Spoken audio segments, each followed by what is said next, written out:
Hey guys, welcome. Coach MJ here with tonight's episode of TriRight Coaching Live. Thank you so much for hopping in. Tonight's video is super important. We're going to talk all about how to determine your heart rate zone. Now, any of you that have done any kind of serious training, you know you need to go by your zones. Now, if you don't, I guess you could use power zones too, which I think is super important. But the fact of the matter is, not a lot of us, not most of us have power meters, but many of us have heart rate monitors. And even if you don't, I'm going to show you tonight how you can take your own heart rate without having any type of technical equipment. Hey Cheryl, hey Jackie, hi Lisa, hey Vicky. Thank you guys so much for hopping in. So I don't want to spend too much time here tonight. Today has gone just by so fast, right? I don't know. Just, the older I get, the faster the days go by. But anyway, thank you so much for hopping in. And I'm going to tell you right now, if you want to get tonight's freebie, and it's a good one, you have to go to TriRightCoaching.com/bonus. Even if you have done this before, you got to go in there. Because tonight I'm giving away something super cool. Hey, Vicky. Hey, Jason.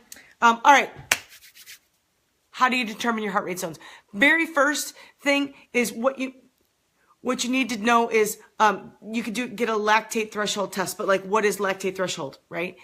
So there's a certain point at which you're working in the body and you can flush out the lactic acid as fast as you're making it. But there's a certain point, you guys, where you start to work harder and harder, where now the lactic acid is building up, and it's building up faster than you can flush it out, okay?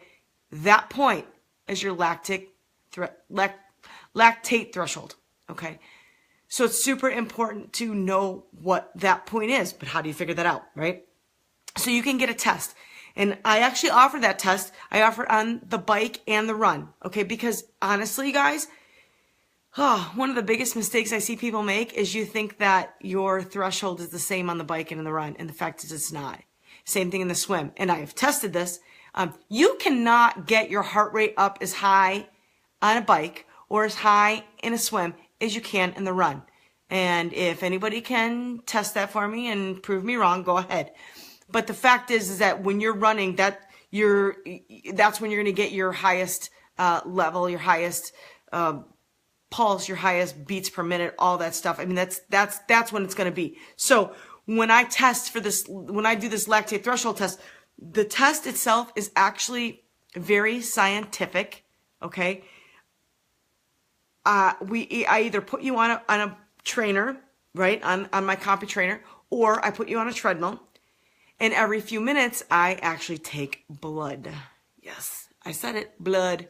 Okay, because then we measure the lactic acid that's building up each time. And so every few minutes, we bump up the pace, we take blood. We bump up the pace, we take blood. And there's a certain point at which I can tell when you hit that threshold where now your body is no longer efficiently and accurately flushing out the lactic acid. That is the point. And I'm not saying that you can't ever hit that point, but especially if you're an endurance athlete, guys, listen up. So those of you doing half Ironman and Ironman, you never want to cross that point ever in those long races. Now in your training, you can here and there, right? You got to do some stuff above 100%. But when you're doing that long stuff, there's the zones, right? And that's how you figure it out. So based on that lactate threshold, right, and your beats per minute, I can extrapolate what pace you need to be going, whether that be on the heart rate on the bike, or that can be even pace on the run. Now it's a little bit different, you guys, and I'm not going to get too deep into that because it's too much of a conversation for tonight. But one of the most important things, one of the key things I can teach you is that it's not always about pace; it's about effort. Okay, because going 10-minute miles on a nice flat, easy road with the wind at your back is a lot different than going 10-minute miles uphill, right? In 95 and humidity. Okay? Same thing on the bike. So many people say stuff to me like, MJ, my goal is to be, 20 miles an hour on the bike. For what? For a nice flat ride? or for a really hilly ride, or in the heat, or at the wind in your face. Okay, so it's about effort, and that's what we're talking about, heart rate zones. Hey, Cindy. Hey, Jim. Hey, Lara. Hey, Dawn. You guys, thank you so much for hopping in. All right, I'm going to show you what tonight's giveaway is. All right, but you have to go to TriRightCoaching.com/bonus. You got to sign up for the email list, and that's how you're going to get entered in the raffle for this Forerunner 235. Yeah, I can't afford to give you a 920 XT. Sorry, peeps. But at 235, all you have to do is get on the email list, and then I'm going to pick one lucky winner and give this away. This will tell you your heart rate. Okay? All right. Hey, Tanya. Hey, Candace. Okay, number 2 is a time trial.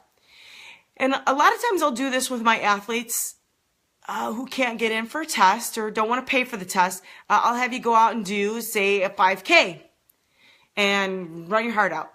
But the problem is that I want that 5K to be done in a nice flat course in ideal conditions. That's hard to say. How do we know what the conditions are going to be like on race day, right?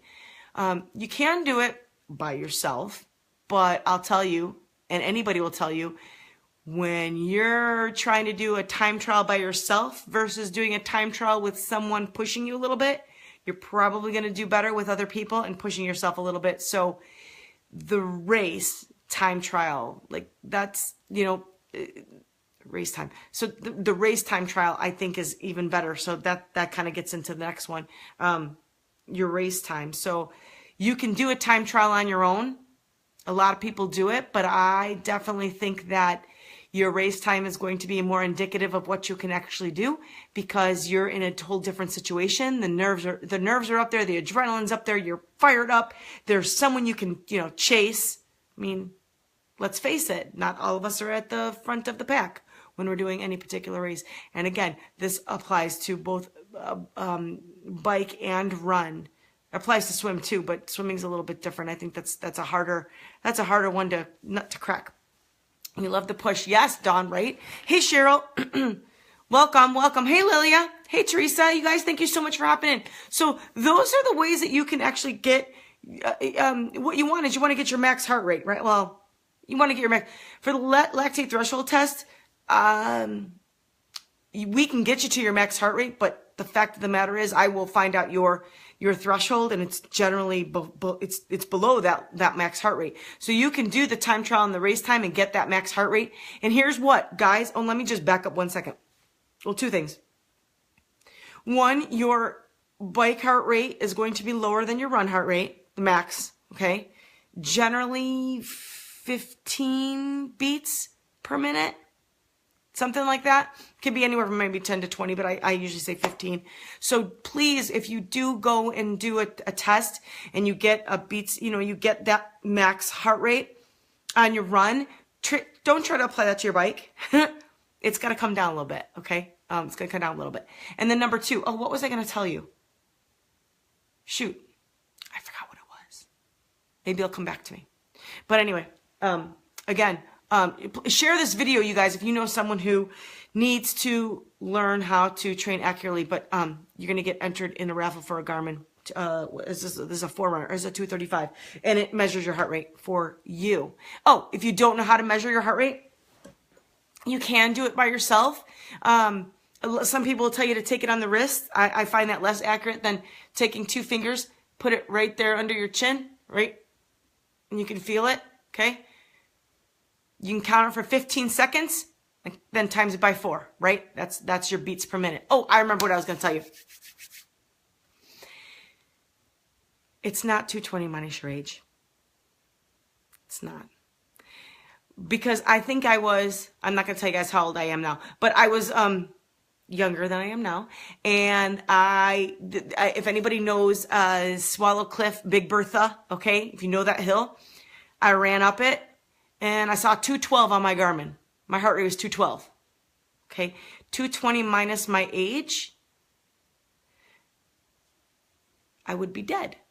So it's 220 minus your age is no longer, I mean, I think if you're maybe a pretty sedentary person, you can maybe use that. But I have to tell you, for many of us athletes, conditioned athletes, that 220 minus your age, you can just throw that out the window. Don't even listen to that. Do it. That hill is no joke. No kidding. No kidding. Sheree, that hill, ooh. Have you ever tried to ride up that hill on your bike? I can't do it. I can't do it. Okay.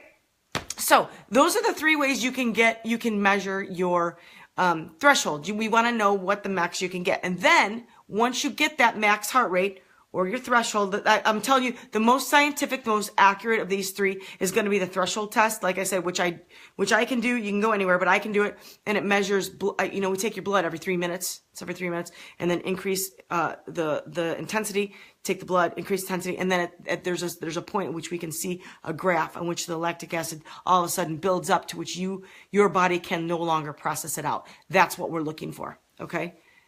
Good to know about the age back. Oh yeah. Okay. Formula not even close for me yet. No, me neither, Jen. Like I said, I'd be dead. Okay. So then once you get the number, okay, so let's just say you go out and you do this 5K run, this mile run, you get that max heart rate. Okay. Let's just say 200 because that's easy to calculate. It's not easy to get to. That's high heart rate. Okay. Now we're going to talk about the zones.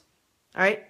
1 through 5. And actually I do 5A and 5B also.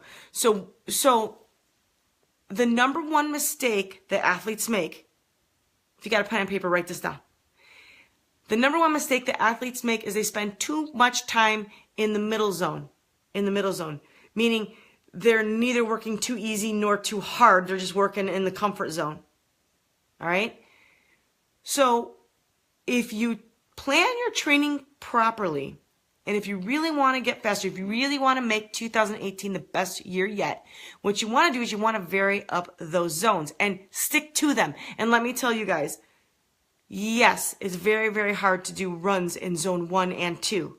And if any of my athletes right now are watching, you know what I'm talking about because this is the time of year I have you do that stuff.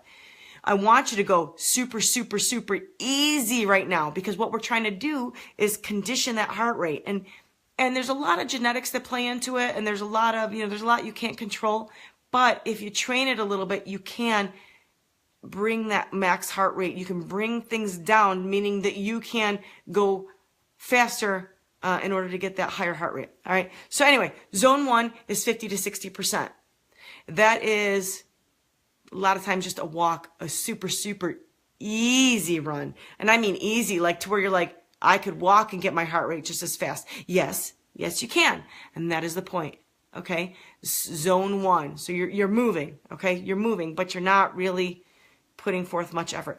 Zone 2, 60%. And what these are percentages of is of your max heart rate. So like I said, if your max heart rate, the highest you've ever seen you can get to is 200. So 50 to 60% of 200. So what is that? 100, 120? How easy is it to get to heart rate 100, you guys? Or 120. And that's talking of a max of 200, right? So a lot of us can't get to 200 anymore. The older you get, the lower that number is going to be. And it is what it is. Okay. Oh, and women generally have higher heart rates than men. We have smaller hearts. It takes more effort to pump the blood out. Okay. That's general rule. All right. 50 to 60%. That's zone 1. Zone 2 is 60 to 70%. All right, 60 to 70%. So you're working just a little bit harder, still pretty easy. Still pretty easy. Hey, Lilia, zone 1 rules. Now is the time. It's January, right? Well, it depends on when your race is. If like your A race is in March, you probably want to be doing other stuff. But if your A race and your goal races are not until June or later, you can be doing a lot of zone 1, zone 2 stuff. Okay, so 60%, 70%. Zone 3, you guys. This is Ironman pace. This is all day pace.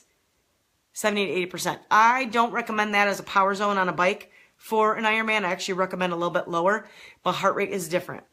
And here's the one thing I can tell you where, to me, power outranks heart rate, at least in terms on a bike. Now, power is the most accurate way to measure output on a bike, period. Hands down, it's the best way.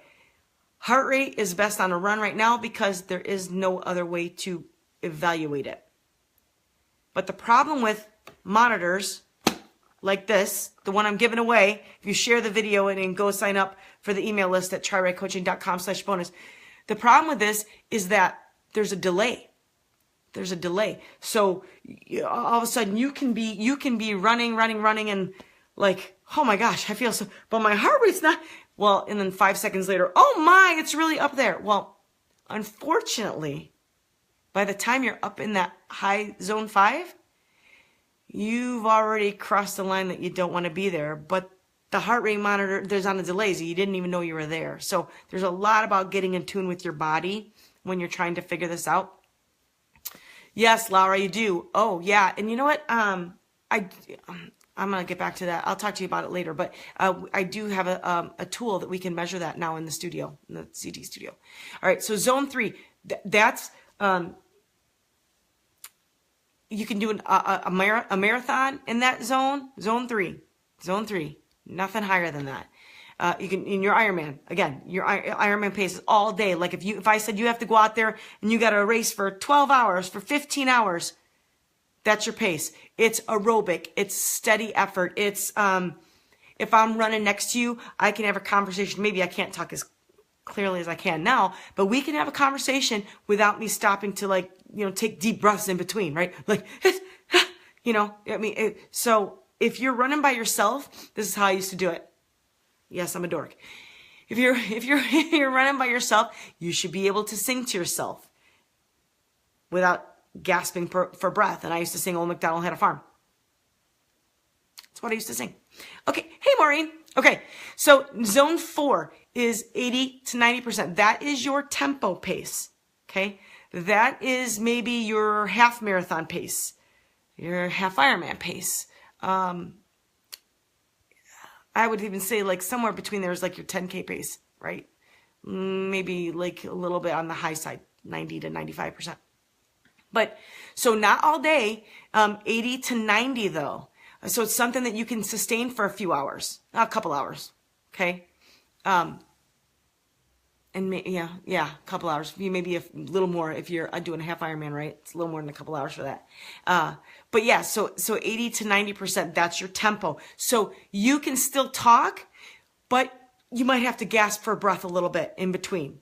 Okay, but you still can have a conversation.